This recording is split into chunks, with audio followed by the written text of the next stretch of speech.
কৃষ্ণ কৃষ্ণ সকলোলৈ প্ৰণাম জনাই শ্ৰীমদ ভাগৱত মহাপুৰাণৰ তৃতীয় স্কন্ধৰ পৰা শ্ৰীকৃষ্ণ লীলা কথাৰ পৰৱৰ্তী কীৰ্তন ভাগ আগবঢ়াইছো। জয় গুৰু শংকৰ, জয় গুৰু মাধৱ কৃষ্ণ। ভাগৱত ভক্তি কাক বুলি কৈছে ইয়াৰ আগতে ক'লে ভগৱান কপিলে মাতৃ দেৱহতীক নিষ্কামভাৱে ভকতি কৰা লোকসকলকে বা নিষ্কামভাৱে যিটো ভকতি কৰা হয় সেই ভকতিকেই ভাগৱত বুলি কোৱা হৈছে, ভাগৱত ভক্তি।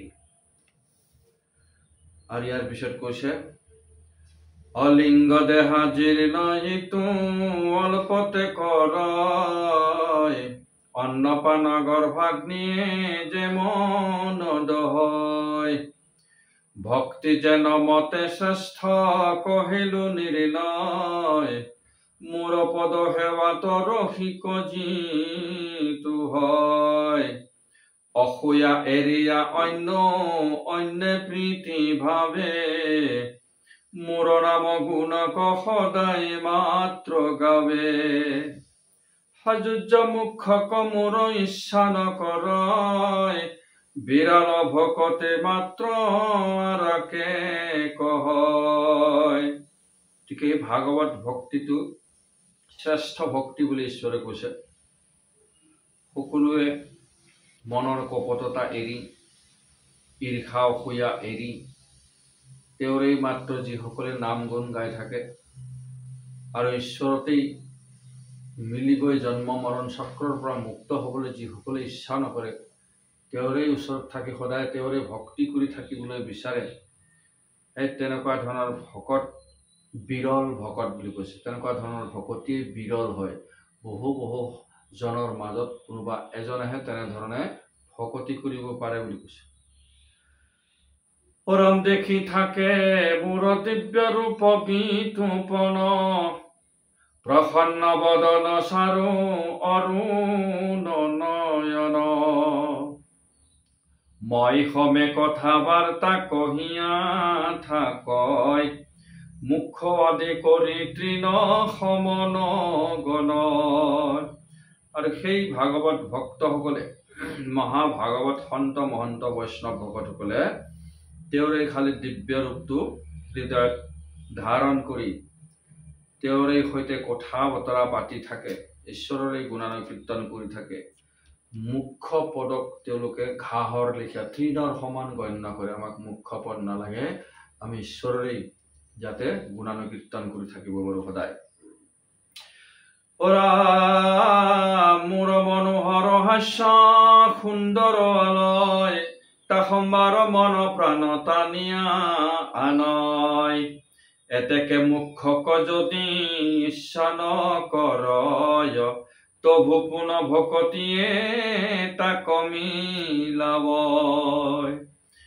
মোৰ মনোহৰ হাঁহি, মোৰ মনোহৰ মিচিকীয়া হাঁহিয়েই হ'ল এটা ভক্তিৰ আলয়, ভকতিৰ ঘৰ, সুন্দৰতাৰ আলয়, সত্যতাৰ আলয়। গতিকে সেইবিলাকেই মোৰ মনোহৰ হাঁহিতেই সত্যম শিৱম সুন্দৰম এইকেইটা নিহিত আছে। গতিকে সেইখিনিয়েই এই ভক্তসকলক, ভাগৱত ভক্তসকলক সদায় আকৰ্ষিত কৰি থাকে। আৰু তেওঁলোকে এই ভকতি কৰি থাকিলে তেওঁলোকৰ অবিদ্যা যেতিয়া গুচি যায়, তেতিয়া তেওঁলোকে মুখ্যকো ইচ্ছা নকৰে আৰু যিমান বিভূতি আছে সেই বিভূতিবিলাকে সেই ভকতৰ পিছে পিছে ঘূৰি ফুৰে, আমাক লোৱা বুলি, আমাক গ্ৰহণ কৰা বুলি। কিন্তু তেওঁলোকে সেইফালে একেবাৰে মন নিদিয়ে, নিস্পৃহ হৈ যায়। যেনেকে ঈশ্বৰৰ বিভূতি আছে, অষ্ট বিভূতি, পাতল হোৱা, ডাঙৰ হোৱা, ইচ্ছা কৰিলেই বস্তুবিলাক ওচৰতে পোৱা, তাৰপিছত সখিত্ব বখিত্ব এইবিলাক তেওঁৰ বিভূতি আছে, কাম বশমিতা এইবিলাক বিভূতি। সেই বিভূতিবিলাকেও পিছে পিছে ঘূৰি ফুৰে, আমাক গ্ৰহণ কৰা, মানে তোমালোকো ঈশ্বৰৰ দৰে হোৱা, এনেধৰণে সেই ঈশ্বৰৰ বিভূতিবিলাকে তেওঁলোকৰ পাছে পাছে খেদি ফুৰে। কিন্তু তেওঁলোকে ঈশ্বৰৰ বিভূতিও ল'ব ইচ্ছা নকৰে। ঈশ্বৰৰ সম্পদবিলাক, ঈশ্বৰৰ গুণ যিবিলাক তেওঁৰ ঐশ্বৰ্য বুলি কয়, সেইবিলাকো তেওঁলোকে ল'বলৈ ইচ্ছা নকৰে, মাত্ৰ ঈশ্বৰৰে ভকতি কৰি থাকিব বিচাৰে তেওঁৰ বাহিৰত থাকি। মানে অৰ্থটো হ'ল তেওঁলোকে জনম মৰণ চক্ৰৰ পৰা মুক্ত হ'ব নোখোজে, ঈশ্বৰতে ভকতি কৰি থাকিব বিচাৰে। মানে ঈশ্বৰত জনম মৰণ চক্ৰৰ পৰা মুক্ত হোৱা মানে হ'ল এই আত্মাটো ঈশ্বৰৰ পৰমাত্মাত বিলীন হোৱা। পৰমাত্মাত বিলীন হ'ব তেওঁলোক নোখোজে তাৰমানে। কিন্তু তেনেধৰণে ভকতি কৰি থাকোঁতে এদিন হ'লেও তেওঁলোকে পৰমাত্মাত বিলীন হৈ যাব লগা হয় সেই আত্মাবিলাকে, ভাগৱত ভক্তি কৰা আত্মাবিলাক। ৰাম স্বৰ্গাদি লোকৰ হব বৈকুণ্ঠ নহয়, তাত মোৰ ভক্ত হব আনন্দে থাকয়। বৈকুণ্ঠ ঈশ্বৰৰ যদি চৰণত স্থান পায় সেয়া স্বৰ্গতকৈও অধিক হয়।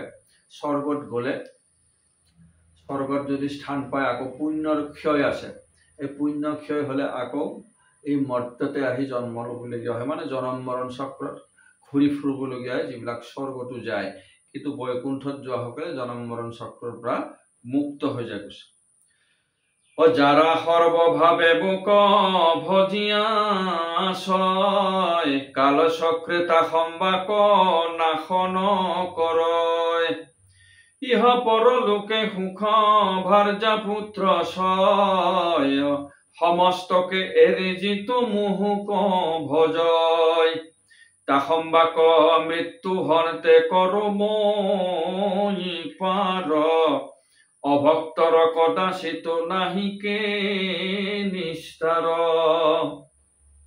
আৰু সেই সকল ভাগৱত ভক্তসকলে নিৰন্তৰে সকলো সময়তে তেওঁৰে ভজনা কৰি থাকে, তেওঁলোকক কাল চক্ৰই বিনাশ কৰিব নোৱাৰে। মানে সেই জনম মৰণ চক্ৰৰ পৰা তেওঁলোকক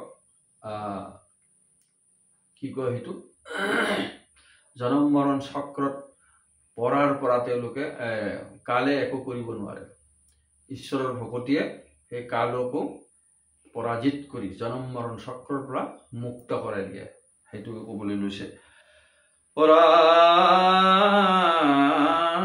ৰাম ৰাম পৰম পুৰুষময় আত্মা জগতৰ, মুক এৰি আদক ভজয় যিতু নৰ। তাহাৰ দুৰ্ঘৰ ভাৱ নোহে নিবাৰণ, নিকাৰ ভুল জয় হিতু অধম দুৰ্জন। যিসকলে নিৰন্তৰে ঈশ্বৰৰ ভকতি কৰি থাকে সেই সকলে মৃত্যুৰ সময়তো ঈশ্বৰৰে নাম লয়, আৰু তেনেধৰণে তেওঁলোকক ঈশ্বৰে মুক্ত কৰাই দিয়ে। তেওঁৱে কৈছে, মই পৰম পুৰুষ, এই আত্মা, মই জগতৰ আত্মা হওঁ, মই সৃষ্টি স্থিতি লয়ৰ কাৰণ হওঁ। গতিকে মোক এৰি যিসকলে অন্য দেৱ দেৱীক ভজে তেওঁলোকৰ কেতিয়াও দুখ নিবাৰণ নহয়, যাতনা ক্লেশৰ নিবাৰণ নহয়। সেইসকলে এই মৰ্ত্যতে আহি আকৌ জনম মৰণ চক্ৰত পৰি সংসাৰৰ ক্লেশ যাতনা ভুগি থাকিবলগীয়া হৈ গৈছে। সেইসকলক অধম দুৰ্জন বুলি কৈছে। অমুক ভয়ে বায়ু সূৰ্য অগ্নি পুৰণ দৰে, কালে বৃষ্টি আদি কৰি কৰ্ম আচৰে। এহি মোৰ ঐশ্বৰ্য জানিবা সাধু ছয়, কুশলৰ অৰ্থে মোৰ চৰণ ভজয়। তো মোৰ কাৰণে, মোৰ ভয়তে বায়ু সূৰ্য অগ্নি ইন্দ্ৰই নিজৰ নিজৰ কাম কৰি থাকে, সময়ে বৃষ্টি কৰাই থাকে, এই বৃষ্টিৰ দ্বাৰাই গোটেই পৃথিৱীখন পালন হৈ থাকে। গতিকে এইবোৰ হ'ল মোৰ ঐশ্বৰ্য, বায়ু সূৰ্য অগ্নি ইন্দ্ৰ কাল, এইবিলাকে মোৰ ঐশ্বৰ্য। আৰু এই ঐশ্বৰ্যবিলাকে মোৰ নিৰ্দেশতে কৰ্ম কৰি থাকে আৰু এই সৃষ্টি ৰচনাৰ কাম ভাগ অব্যাহত ৰাখে। আৰু সেইকাৰণে এই সাধুসকলে এই সকলো কথা জানি মোৰে চৰণত ভকতি কৰি মোৰে চৰণ ভজি থাকে বুলি কৈছে কৃষ্ণ। ইয়াৰ পিছত পৰৱৰ্তী অংশ আগলৈ আগবঢ়াম, ইমানতে সামৰিছোঁ। জয় গুৰু শংকৰ।